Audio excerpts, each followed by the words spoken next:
Okay, in practical terms, the angels correspond to geometric angles and may be viewed as the building blocks of a given vision prior to manifestation, such as points, lines, triangles as basic forms.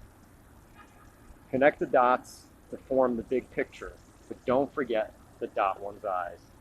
The angel is responsible for establishing, directing, and governing the forces supportive of unity, may not always have the best intentions in terms of supporting the individual.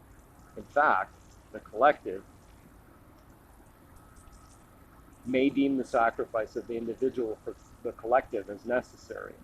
That is why we here at the Lodge promote a balance between individual and collective consciousness. We do not minimize the importance of either the left or the right, the middle path, as gray or G-ray.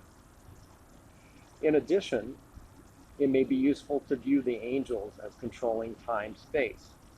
It will help to visualize an old watch, also Magick Circle, which places a particular time at a particular place or space around the hands or arms.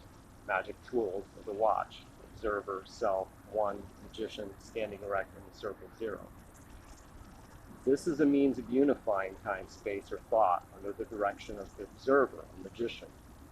Watch or angels, zodiac watch. We'll get into that more later.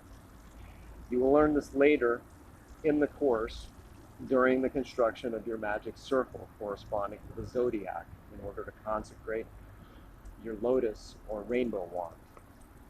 Keep in mind that language that is used for more than one individual to communicate does not remain secret for long. Secret languages may be unencrypted, a symbolic set may be reverse engineered, and all languages can be viewed as based on binary, which is the ability, generally speaking, for one to communicate a no, negative, maybe, 0, potential state, and yes, positive. Or we may write this as -1 equals false, 0 equals undetermined, undefined, and +1 equals true.